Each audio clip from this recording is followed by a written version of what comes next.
Welcome to the Crime Espresso Shot podcast. We're your hosts, Ingrid and Carrie, and we're here bringing crime stories from around the world in hopes of bringing awareness to keep you and your family safe.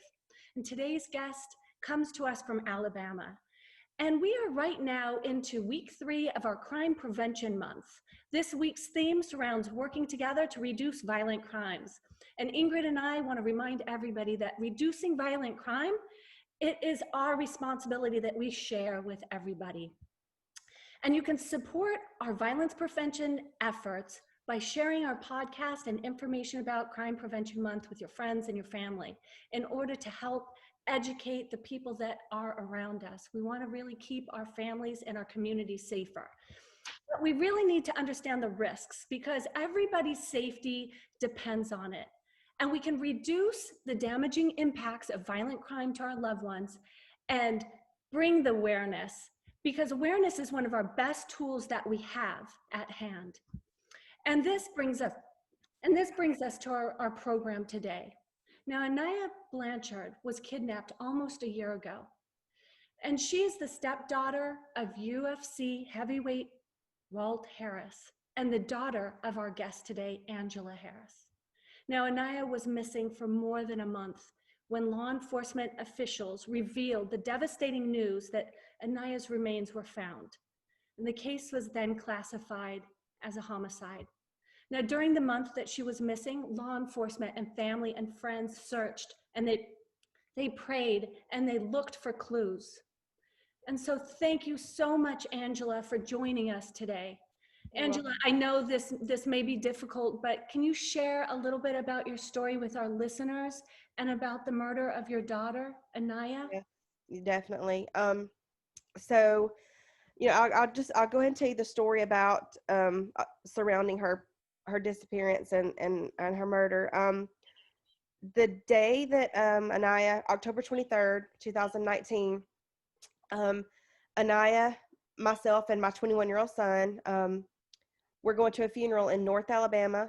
Now, Aniah and her brother lived in Auburn, Alabama as students there. Elijah attended Auburn University. Aniah attended Southern Union College, which was like 5 miles away from Auburn, but she lived in Auburn in an apartment, and her brother lived in a house. And so a friend of ours died in a car accident, and so Aniah and Elijah drove home, met me at our home here in Birmingham and Homewood, and we drove to North Alabama to a funeral. And the funeral was taking like a really long time, and it was like late. It was like 7 p.m. And Aniah, she's a very set in her ways. She does things like almost you can predict everything she's gonna do. And going to bed early is something that she always liked to do. And she has had a nanny position that she had for 3 years, taking care of 3 little kids, helping out a single mom. And the next morning she had to take them to school. And also she had to go to class, and she had to go get her tag renewed. So she was like, Mom, we were at the funeral, and she was with my aunt and my mom, and she looked over, she said, hey, Mom, it's getting really late. We need to get on the road. And I said, of course, I don't want you, I don't want you driving late and, have to, get up early. So I hugged my baby and kissed her on the cheek, and I said, I love you. And she told my family bye, and they left. Well, I stayed up with my family and the family of our loved one that passed away till about 11:30 that night. And I thought, okay, let me call Aniah and see if they made it home. Well, I called and didn't get an answer. And then I sent a picture that I had taken, and I didn't get an answer. And I thought, well, that's kind of weird. She normally would text me back, and that should be the time that she should be getting home. Well, I just thought, okay, she's made it there. She was very tired. I'll call her in the morning, first thing in the morning. Well, because that was our thing in the morning time, 8 o'clock in the morning, we were FaceTiming. We didn't even just talk, we FaceTime. That's how close we were, So I FaceTimed her at 8, and I didn't get an answer. And I'm like, okay, this is really weird, but I'm going to give her a few minutes. She'll call me back, because we always do. Well, I went home, because I had taken my younger kids to school, and I went back to sleep. And I woke up to a phone call from my son, my 21-year-old, saying, Mom, we can't find Aniah. And I said, what are you talking about? You can't find her. He said, Mom, she didn't Sarah, her roommate, called me and said that she didn't make it home last night. And so my husband and I immediately just jumped up, got in our vehicle, and drove 2-hour drive to Auburn, just trying to figure out where is she at, what is she doing, because this was not her. We got to her apartment, when I asked her roommate, I said, Sarah, because I know my daughter, but I asked her roommate, has she ever done anything like this before? Because I don't know of her doing anything like this. She said, Miss Angela, Aniah always comes home. She has never spent the night away from our apartment ever. And so then we knew something is very bad wrong. And so that led to the police had already been to the apartment. Elijah made a report. Her brother made the report that she's missing, but immediately that started the search because we knew something was wrong. We're blessed to have so many people in our life, thousands of people who just came immediately to Auburn and just started the search and to try to find anything, any details, any information. And so what actually got the ball rolling is the fact that we had been searching for about 10 hours. No, I'm sorry. Yeah, maybe about 10 hours or maybe a little longer. And I was just sitting in the parking lot somewhere with two of my friends because everybody else was out looking. And I said, just check her email. Look, I've got her email password. They didn't want us getting into her social media. The police wanted to do that. But I said, check her email. I need to just do something. I need to check her email. Found a purchase for $2.17 at the Chevron, right close to her apartment. And I called the police immediately. She was here at 11:21. That's what got the ball rolling on, okay, let's start here. She was there.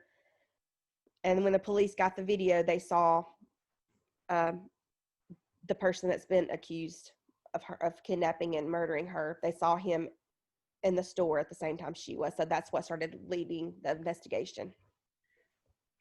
So that's amazing intuition, a mom's intuition that drove you to get into those emails and find that vital piece of information, that vital tip.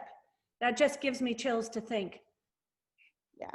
Well, I mean, it's because, I understand now the protocols, and I was a 20-year pediatric emergency room nurse, also a forensic nurse. I started forensic nursing as soon as I started emergency room nursing because I was a victim of sexual abuse as a child, and that's something that I wanted to do, was be a sexual assault nurse. And so, I knew a lot of things that were protocol with law enforcement, but not everything, especially when you have a missing child and it's yours. What do you do?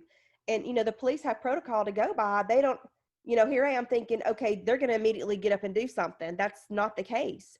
They can't, and they don't. And so we had to do everything on our own. And the police were trying to get into her other social media, but I couldn't stop. Like, it wasn't fast enough for me.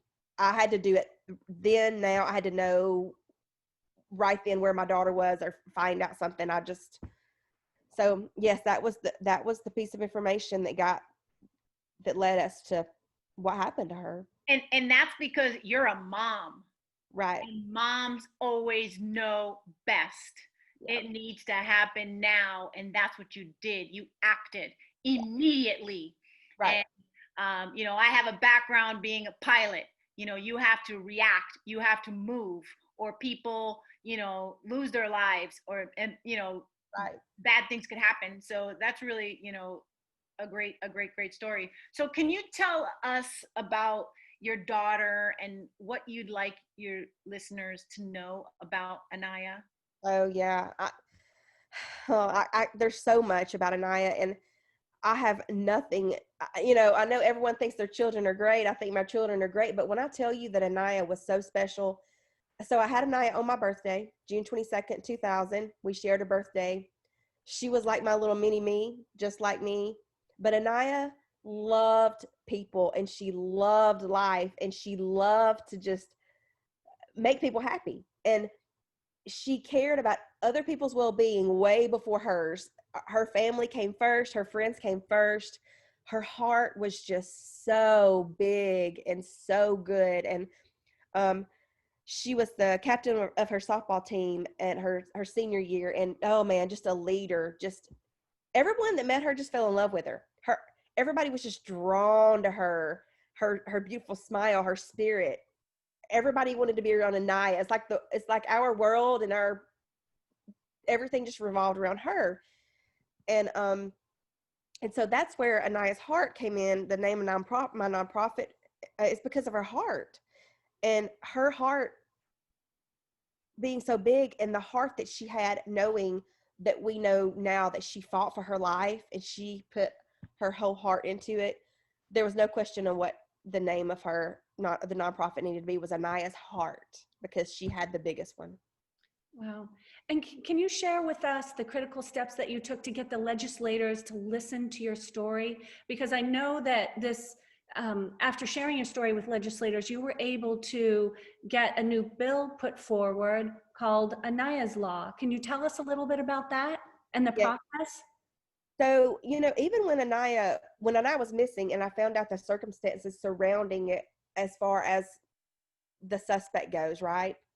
No, I can't get into a whole lot of that because I'm still under a gag order, but when I found out some of the laws that we don't have in Alabama that other states have, I don't know if you can still see me. I think I clicked a button. Other states have, and I didn't understand why the person was out on bond for 2 attempted murder, 2 kidnapping charges, and a rap sheet about that thick. So I knew immediately before Aniah was even found, I was going to do something about that. There's no way that should be happening. So I knew before we even knew where she was that that was going to be my next step. Yeah. Law. I'm going to change this law. This has got to be changed. So it just so happened, I actually went to school with a state representative from Alabama. And before I could even get in touch with anybody that I knew, his name's Tracy Estes, he reached out to me, and he called me about 2 weeks after Aniah was found. He said, Angela, I need to talk to you about something. He said, Chip Brown, who is a state representative for Mobile, is trying to get this law passed. And he explained the law. It's, if you've committed a violent crime, or you've been charged with a violent crime, or you have a history of violent crimes, now in Alabama, you can only get no bond if you're convicted or you're charged with capital murder.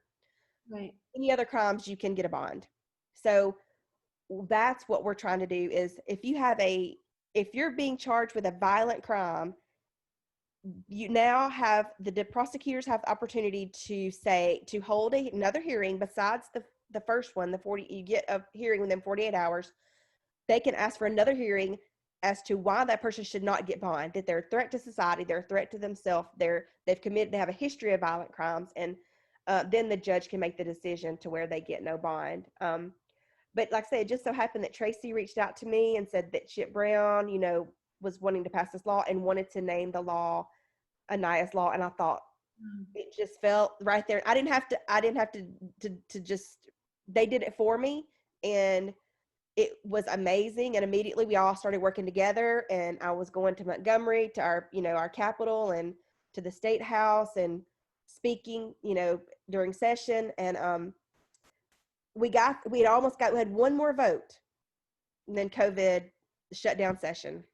Yeah. One more vote. It was so amazing to see those lights light up in session, that everybody voted 17 green lights, just bing, bing, bing, bing, bing, bing, bing, because they tried to get the law passed last year, and they didn't get it passed when it didn't make it through. And so this year it made it all the way through to the last vote, and then didn't get there because of COVID. And that's really sad, because we need this law so bad in Alabama, because there's been so many more murders that's happened, and violent crimes that's happened even since Aniah was murdered, of people that should not have gotten out on bond or been out on bond. And so and so where is the case now? We have not been to grand jury yet at all. We're waiting. COVID kind of pushed that back as well. We were supposed to have a grand jury 3 weeks ago. I'm so sorry. Everybody wants to call me. So now we're waiting on grand jury. Yeah. Oh, So for the 2 charges of capital murder. wow. And so I know Ingrid and I with our podcast, we've talked about a number of cases where people that should be in jail aren't in jail, and specifically around COVID-19, they're allowing people to get out with zero bail. They're allowing people pre-trial to violent criminals leave jail pre-trial just to make sure they don't get sick. So it's a very difficult time right now with COVID-19, but these laws need to be passed because we need to keep our citizens safe, our families safe, and we're doing it for our children.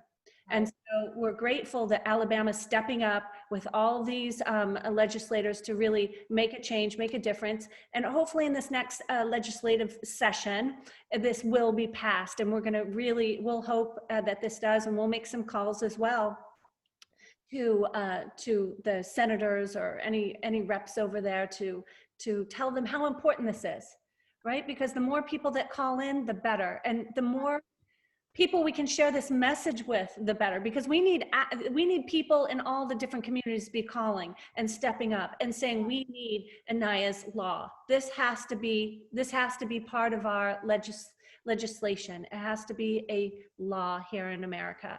And then it is a bipartisan effort. I mean, it's great. It's right?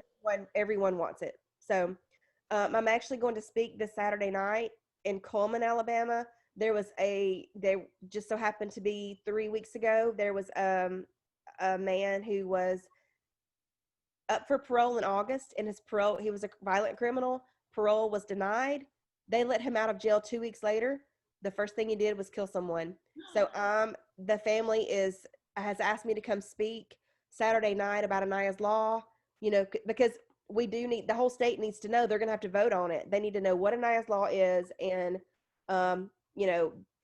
we're going to have all the votes that we can get because it is a public vote. They need to know about it, and more laws need to be changed. But this just goes to show that things are happening that has to be stopped. Right. And prevention is one of the key elements, right, to keeping our families safe. And laws are what we need. So really to have Aniah's face out there, her precious smile, her spirit, but we need to have people understand who she is and what she stood for, and what an amazing, close, connected family that you had, that you were on top of it.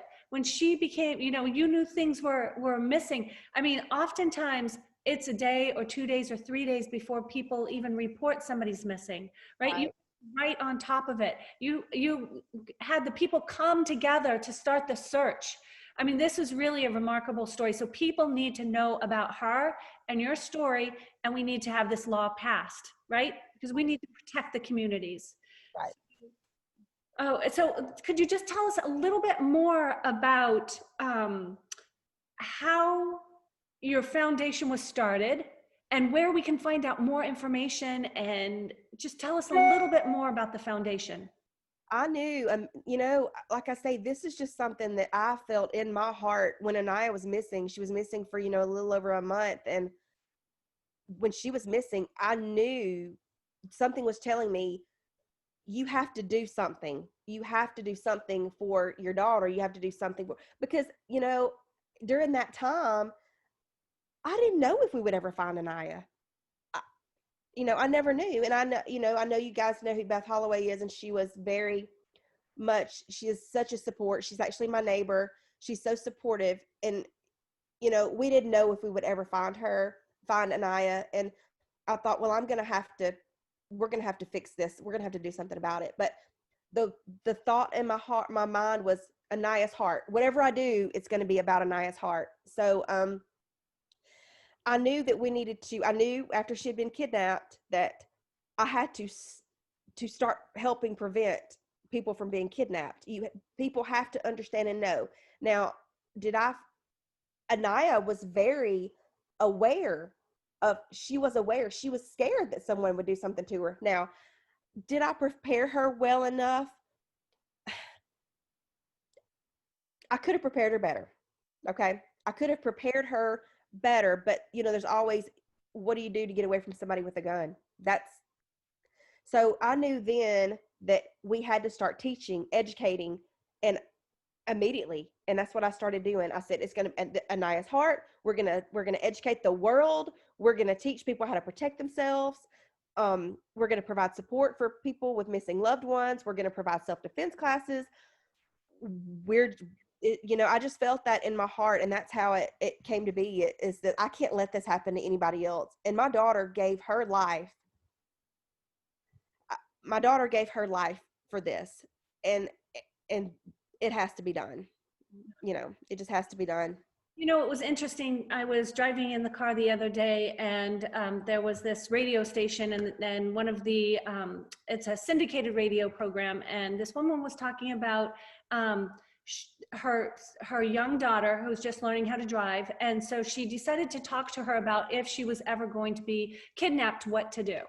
And I was a little bit shocked listening to this whole, her advice that she was sharing that she gave to her daughter, because she said, whatever you do whatever the person wants you to do with the gun. So if he wants you to get into the car and go somewhere, you just go ahead and do what he says.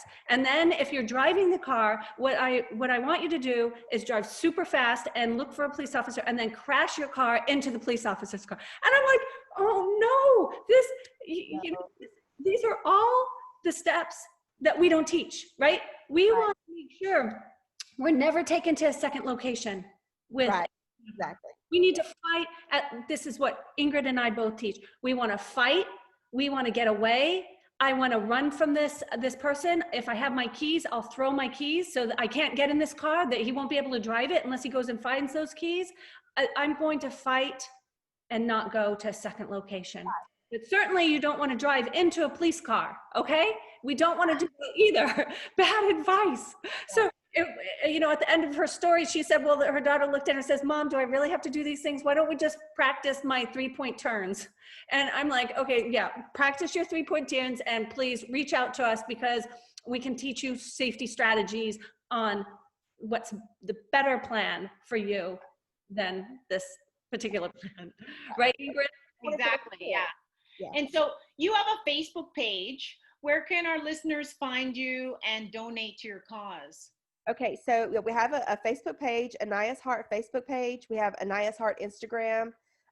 What I'm trying to do with the Instagram is try to just put little, educational tips on the page. And there's a donate button. Right now, I will say the website is going to be beautiful. It's almost finished, but we wanted it to be perfect, and I had some videos to do for that. That has to be added on. I'm hoping before next week the website will be finished. It's actually aniahsheart22.com is the website. So it's going to be amazing. You're going to be able to go to that website. You're going to be able to see what we offer. You're going to be able to click buttons if you have a missing loved one. You're going to be able to sign up for self-defense classes that we're going to offer free. We're lucky to have some amazing people on Aniah's Heart board. And I smile because it makes me happy that I have these people, my friends. Two of my board members, Seth Brigette and Will Brooks, are professional MMA fighters as well, like my husband, and they are taking on that role and to be the instructors of the self-defense classes. So we're going to have a mobile. They'll go anywhere, everywhere. They'll go all over the United States. Yeah, we're going to be offering, any type of educational services that I'm going to be speaking on Aniah's Heart or Aniah's story, and then provide the education however and wherever I can. If I can go in public, I'll go. If it's over a Zoom meeting, I'll go. I'll do it. I've had a lot of good responses from a lot of people wanting to do just private Zoom meetings with me. Right. I'm already started doing sorority chapter meetings, and we started that in Auburn because that's where Aniah's from and where she went missing from, and it's been great. I've had a lot of questions, just messages. Hey, what about this? What do I do about that? And it makes me so happy to know that everyone's listening and they're taking heed. And I asked also one time I said, okay, guys, question today. What have you learned from me? I want to know what you have learned from listening to my live talks and so I was getting all that feedback, and it's just knowing that I'm already starting, and it's just the beginning, but knowing I'm already starting to make a difference. Just here around in our community, in our state, and that makes me feel good. You are making a difference, and we're so grateful, Angela, that you came onto our podcast to really share your story and to help others stay safe. So we definitely want to leave our listeners with resources if they too have lost a loved one to murder or a violent crime. And we always share the Victim Support Service, the VSS. Okay. And they're committed to providing trauma-focused care, and we believe that people are resilient, and with the best guidance and if they can address their emotional and spiritual and physical being, then they can heal their trauma that they're suffering, right? So you can find help. Ingrid, you want to share? Yeah, sure. You can find help at victimsupportservices.org. And thank you again, Angela. We'll have you back again to update us on the case and give us some additional tips to keep us all safe. Yeah, and we always say you have to know the risk to avoid the risks. So make sure you improve your situational awareness. We always say that to our listeners, right? Stay safe, stay healthy, and thank you to all the police officers working to help bring justice to victims who have suffered violent crimes, right? And we want to make sure you never miss a story with so much stuff happening in the world today. So hit that follow button, and that was your espresso shot for the day. Yes, and we'll make sure to let everybody know more about Aniah's Heart and where they can donate and where they can find out more information about this remarkable mother. So thank you again for joining us. Thank you so much. I appreciate it.